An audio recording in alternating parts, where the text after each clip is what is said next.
if you like Pokemon, you might know, but Pokemon's actually an adult's game, because you spend a lot of money just to buy a deck of cards. Recently, there's a new pack of cards. Don't ask me what series it is. I don't know. I think it's called Nanacho or something like that. It's like a cute girl. And that card went for 300,000 yen. It could be 2 months of salary in Japan. And you see people lining outside in Akihabara or like Kamera,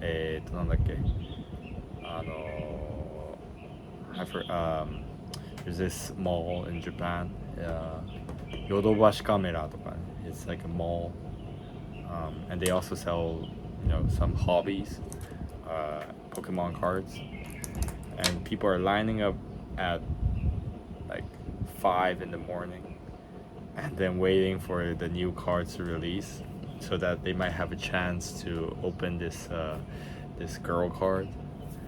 It's crazy. Even like if you have like a high PSA 10, it goes up by like 2 or 3 folds. Which is so Pokemon is an adult's game, definitely for rich people. Like I still, even though I enjoy looking at people buy cards. It's like, fuck, you're spending that much on this garbage, but yeah. Of course, it's justified. It's people's money, and it's their hobby. It's their life. And people like my friends, they love opening these Pokemon decks. And Japan, we have this like what do you call that? It's kind of like a fukubukuro, which is like a lucky draw.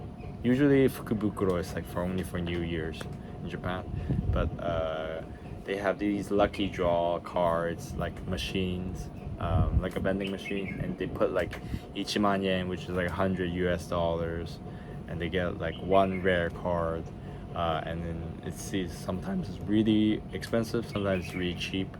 But Japan's good for that because they're honest. The cards usually they have in the vending machine, they have the really rare runs as well. So it's not like they only put the worthless cards into that. And one of my friend got a rather decent card. So he got like twice the price he paid. Like he paid like 30,000 yen, and he got a card which was like around 50,000 yen. But Pokemon cards is not a good investment. It's because you have to find the seller. It's very annoying that you cannot just liquidate it. In Japan, you have to be a Japanese national for the shops to trust you, and also of course, the price they take in is much more low if it's a shop, if it's a card shop usually, and if you sell it abroad, you have to see if you're selling in, I don't know, let's say Hong Kong, Singapore.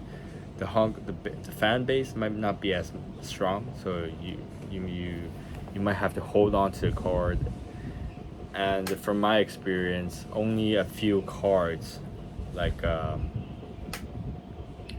what's that dragon again?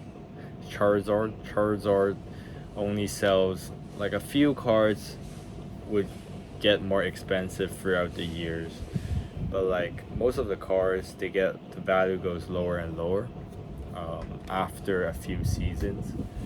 Well, of course, it depends on because like especially Pokemon, it's by each new season they have to use the new season cards to compete, and you can't use the old cards to compete. So that's why they force you to buy new cards.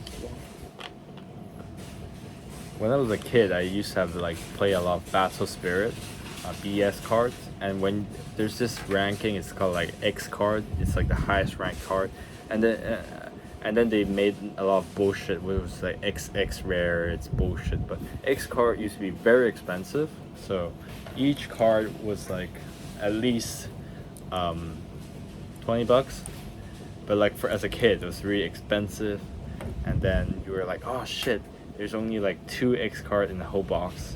And when you got like a lucky, because we buy in packs, now people buy in box, but like when I get like a pack with my pocket money or lunch money, and then I got X card, I was screaming, you know. I was screaming. I was like being dragged out of the store. And I got the one that was like extra shiny as well. And one of my friends, he will only have like 2 draws, but he will always get like an X card. And it was funny.